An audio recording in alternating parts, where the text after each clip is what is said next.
এখন দর্শক, একটা সাধারণ নির্বাচন আর একটা গণভোট কিন্তু সাংবিধানিকভাবে এক জিনিস নয়। সাধারণ নির্বাচনে মানুষ কি করে?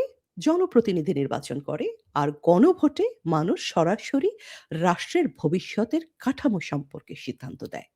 এই ২ টি প্রক্রিয়ার উদ্দেশ্য, চরিত্র এবং প্রভাব, ইনফ্লুয়েন্স বা ফলাফল কিন্তু ভিন্ন। অথচ আজ এই ২ টিকে একসঙ্গে জুড়ে দেওয়া হয়েছে এমন একটি সময় যখন এই অন্তর্বর্তী অবৈধ সরকার নিজেই গণভোটে প্রকাশ্য একটি পক্ষ নিয়ে মাঠে নেমেছে নির্লজ্জ প্রচারণায়। যেই সরকার গণভোটে হ্যাঁ ভোটের পক্ষে রাষ্ট্রীয় প্রচারণা চালাচ্ছে, সেই সরকারই আবার সাধারণ নির্বাচনের জন্য নিরপেক্ষ পরিবেশ নিশ্চিত করবে। এই দাবিটা কি আদৌ বিশ্বাসযোগ্য? দর্শক, কেউ কি এই কথা বিশ্বাস করে? এর মধ্যে আমরা দেখেছি যে ইউনূস কোন রকম রাগঢাক না করে তার কিংস পার্টি এনসিপির জন্য প্রচারণা করতে শুরু করেছেন। তা কিভাবে এনসিপির এই বিভিন্ন নেতারা যেতে মন্ত্রী মিনিস্টার হবে এইরকম আশা কিন্তু তিনি ব্যক্ত করছেন। এবং এইসবের মধ্যেই সবচেয়ে গুরুতর উদ্বেগ যেটা তৈরি হয়েছে সেটা হচ্ছে প্রবাসী ভোটারদের জন্য চালু করা পোস্টাল ব্যালট ব্যবস্থা।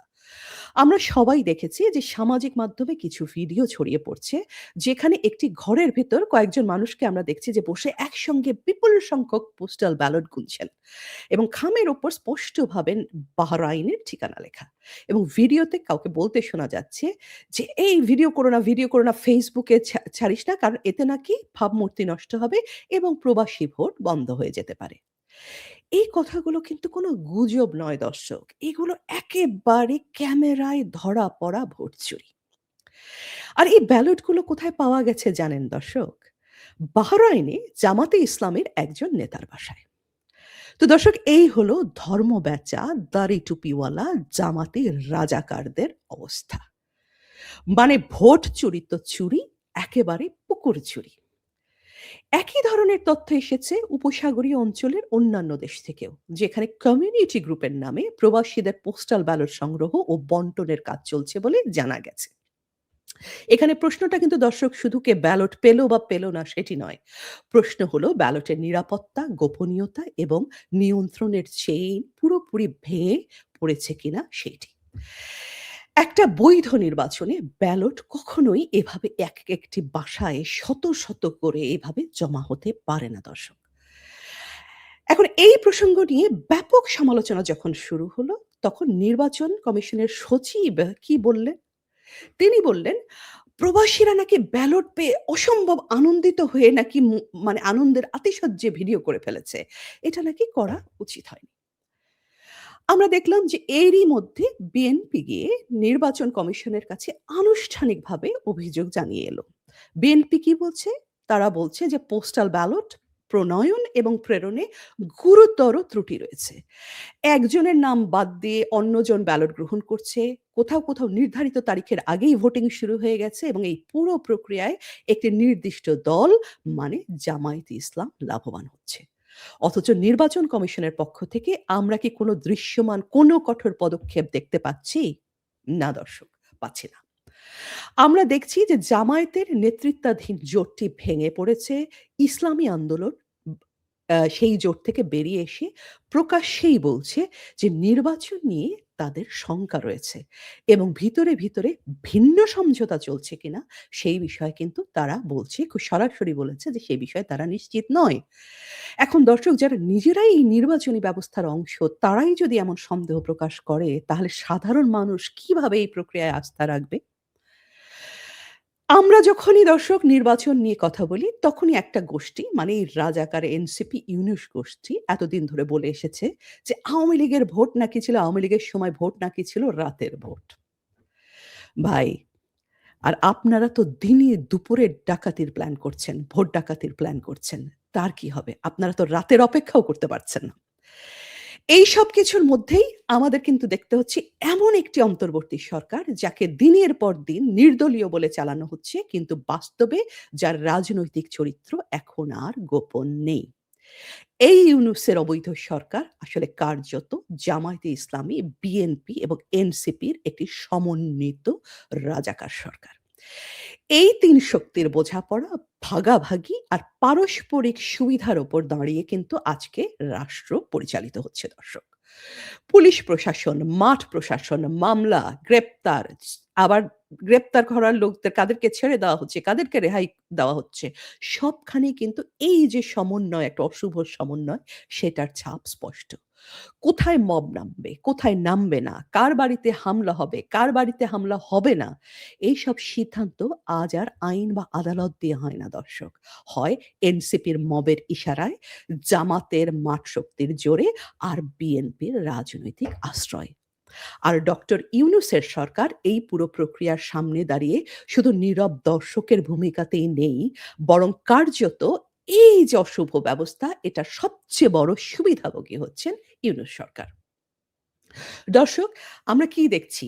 মানুষের জীবন, নিরাপত্তা, মানুষের অধিকার আজকে আর সংবিধান দিয়ে কিন্তু সুরক্ষিত নয় দর্শক। এগুলো নির্ধারিত হচ্ছে মবের চাপ দিয়ে, রাজনৈতিক বন্দোবস্ত দিয়ে, আর গদি সামলানোর নামে চোখ বন্ধ রেখে। এখন এই একই শক্তি নির্বাচনের নামে আবারও কিন্তু আমরা দেখছি সামনে আসছে। কিন্তু মূল প্রশ্নটি কি? প্রশ্নটি হচ্ছে এই নির্বাচন কার জন্য? কাকে ক্ষমতায় আনার জন্য? গত ১৬ মাসে এই সরকার যা দেখিয়েছে, তার বাইরে গিয়ে নতুন করে দেখানোর মতো আমাদের কাছে আর কি আছে এই সরকারের? এই প্রশ্ন যে শুধু আজকে আওয়ামী লীগ করছে তাই নয় দর্শক, এই প্রশ্ন কিন্তু সাধারণ মানুষও করছে। এবং সবশেষে একটি মৌলিক প্রশ্ন সামনে আসে। এই নির্বাচন হলে কি দেশে সত্যিকারের স্বস্তি আসবে? বিদেশীদের হাতে জাতীয় সম্পদ তুলে দেওয়ার প্রক্রিয়া কি বন্ধ হবে? মববাজি, চাঁদাবাজি এবং রাজনৈতিক সহিংসতা কি কমবে? মুক্তিযুদ্ধের ইতিহাস এবং মূল্যবোধ কি নিরাপদ থাকবে দর্শক? যারা মব করে পুলিশ মেরে গাছে ঝুলিয়ে আবার নিজেদের অপরাধ থেকে বাঁচাতে দায়মুক্তি অধ্যাদেশ করে, তারা কিভাবে দেশের আইন শৃঙ্খলা ফিরিয়ে আনবে দর্শক? খুনি, চোর, ডাকাতরা মানুষের কি অধিকার রক্ষা করবে? আর বিএনপি যদি জেতে, ধরে নিলাম বিএনপি জিতল, তাহলেই বা কি হবে?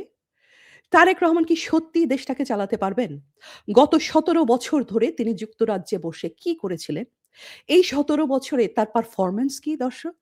তিনি কি একটি কার্যকর বিএনপির শাখাও এমনকি দাঁড় করাতে পেরেছিলেন যুক্তরাজ্যে? জেলার পর জেলায় আমরা দেখছি বিএনপি সংগঠন ভেঙেছে। দলটা ভিতরে গ্রুপিং এর কারণে এক্কেবারে ক্ষয়ে গেছে। নেতৃত্ব শূন্য হয়েছে। এর দায় কার দর্শক? আজ তিনি দেশে ফিরে যেই ভঙ্গিতে আমরা দেখছি গত কয়েকদিন ধরে ঘুরে বেড়াচ্ছেন, তাতে কি মনে হয় তিনি রাষ্ট্র পরিচালনার জন্য আদৌ প্রস্তুত? নাকি কয়েকদিনের সফরে এসেছেন? জেলায় বিএনপি নেতাকর্মীরা আজকে জামাতের সঙ্গে সংঘর্ষে জড়াচ্ছে। প্রতিদিনই খবরের কাগজে আমরা এই খবরগুলো দেখছি যে বিভিন্ন জেলায় সংঘর্ষ। মাঠে কিন্তু উত্তেজনা বাড়ছে। আর তারেক রহমান কি করছেন? তিনি কি জেলায় যাচ্ছেন? মানুষের সঙ্গে কথা বলছেন? সংগঠন গুছাচ্ছেন? নাকি সাধারণ মানুষের কথা শুনছেন? তার কিছুই তিনি করছেন না। তিনি ব্যস্ত কি নিয়ে? তিনি ব্যস্ত ডক্টর ইউনূসের বাড়িতে দাওয়াত খেতে যেতে। এটা কি দাওয়াত খাওয়ার সময়? ভাবি কেমন আছেন বলে আয়েশ করে পায়ের উপর পা তুলে আলোচনা করার সময় দর্শক?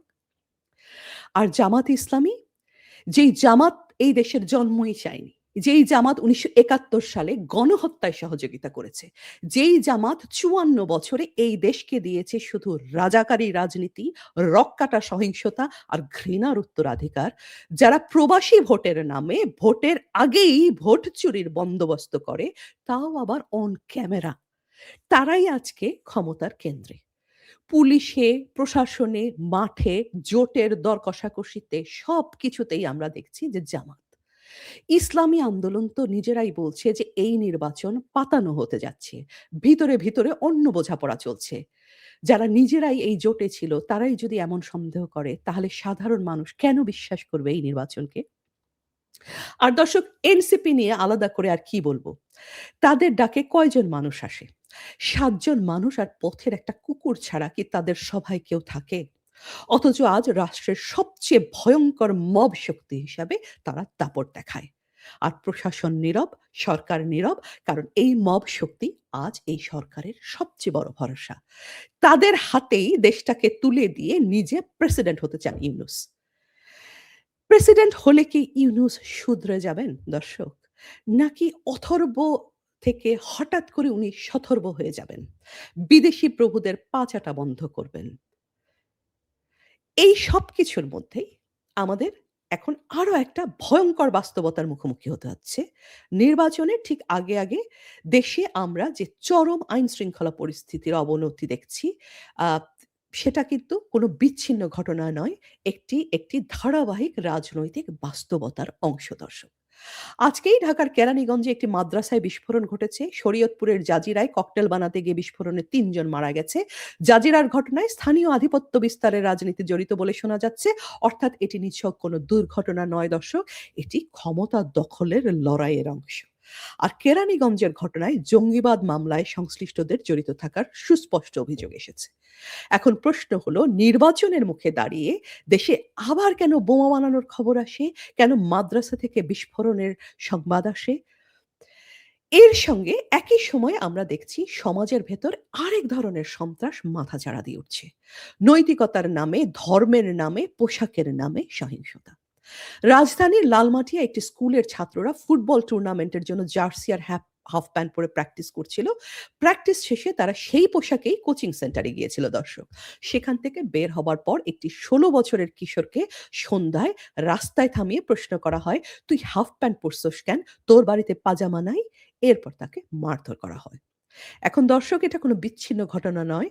নারীদের পোশাকের উপর আক্রমণের পর এখন পুরুষ এমনকি কিশোররাও রেহাই পাচ্ছে না। এই সমাজকে কোন দিকে ঠেলে দেওয়া হচ্ছে তা কি বুঝতে আর কিছু বাকি আছে দর্শক?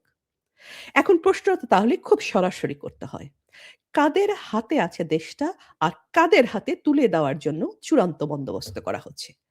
যেই শক্তিগুলো মব দিয়ে মানুষ শাসন করে, যারা পোশাকের নামে আক্রমণ চালায়, যারা এলাকায় আধিপত্য বিস্তারের জন্য ককটেল বানায়, যারা মাদ্রাসাকে জঙ্গিবাদের বিস্ফোরণের কেন্দ্র বানায়, তাদের হাতে কি দেশের মানুষ নিরাপদ? যেই জামাত নারী অধিকারকে সংকুচিত করে, যাদের নির্বাচনে নারী প্রার্থী নেই, তাদের হাতে কি নারীর অধিকার নিরাপদ থাকবে? যেই গোষ্ঠী দেশের সম্পদ ভেঙে লুট করে, যারা ৩২ নম্বর ভেঙে, পুড়িয়ে, জ্বালিয়ে দিয়ে আইসিসের পতাকা ওড়ানোর দুঃসাহস দেখিয়েছে, তাদের হাতে কি দেশ নিরাপদ থাকবে? যেই রাজনীতি ধর্ম, নৈতিকতার ভয়কে অস্ত্র বানিয়ে সমাজ নিয়ন্ত্রণ করতে চায়, সেই রাজনীতির হাতে রাষ্ট্র গেলে কি হবে দর্শক? এটি কি আমাদের কল্পনা করা খুব কঠিন? এই অবস্থায় নির্বাচন হলে দেশে কি সত্যিকারের স্বস্তি আসবে দর্শক? বিদেশীদের হাতে বন্দর তুলে দেওয়ার প্রক্রিয়া কি থামবে? কে থামাবে? চাঁদাবাজি কি বন আ চাঁদাবাজি কি বন্ধ হবে, যেখানে চাঁদাবাজরাই ক্ষমতার অংশ হবে? মববাজি কি থামবে, যেখানে মব নেতারাই তথাকথিত জনপ্রতিনিধি হবে? মুক্তিযুদ্ধের ইতিহাস কি বাঁচবে, যেখানে রাজাকাররা রাষ্ট্র চালাবে দর্শক? আর সবচেয়ে বড় প্রশ্ন, দেশের অর্ধেকেরও বেশি মানুষ যারা মুক্তিযুদ্ধের পক্ষের শক্তি, যারা আওয়ামী লীগের সমর্থক, যারা এই দেশের জন্মের ইতিহাসকে নিজেদের অস্তিত্বের অংশ মনে করে, তারা কি এই নির্বাচনকে নিজেদের নির্বাচন বলে মেনে নেবে? আর এই জায়গায় এসে শেষ প্রশ্নটা ওঠে, এই অশুভ শক্তিকে থামিয়ে রাখার ঐতিহাসিক legacy কার? উত্তরটা সবাই জানে, আওয়ামী লীগের। এই দেশের মেহনতি মানুষের ২ বেলার অন্নের নিশ্চয়তা শুধু নয়, এই দেশের অভূতপূর্ব উন্নয়নের ইতিহাস কার হাতে লেখা হয়েছে দর্শক? আওয়ামী লীগের হাতে। এই দেশকে স্বাধীন করেছে কে? আওয়ামী লীগ। এই দেশকে বারবার ধ্বংসের হাত থেকে ফিরিয়ে এনেছে কে? আওয়ামী লীগ। মবের হাত থেকে, দানবের হাত থেকে দেশকে বাঁচাতে পারে কে? সেই শক্তিটাকেই আজকে পরিকল্পিতভাবে নির্বাচন থেকে বাইরে রাখার বন্দোবস্ত করা হচ্ছে। আ এইভাবে হয় না দর্শক। এইভাবে ইতিহাস লেখা যায় না। রাষ্ট্রকে এইভাবে ভবিষ্যতের দিকে ঠেলে দেওয়া যায় না। কাজেই শেখ হাসিনা বিহীন নির্বাচনকে না বলুন। আওয়ামী লীগবিহীন নির্বাচনকে না বলুন। অবৈধ ইউনূসের সরকারের পাতানো নির্বাচনকে না বলুন। দেশ ধ্বংসের রাজনীতিকে না বলুন। মব, রাজাকার ও চাঁদাবাজের ক্ষমতাকে না বলুন। মুক্তিযুদ্ধ বিরোধী শক্তির হাতে রাষ্ট্রকে তুলে দেওয়াকে না বলুন। এবং দেশকে রক্ষা করতে হলে এই সাজানো, পাতানো অবৈধ নির্বাচনকে না বলুন। জয় বাংলা।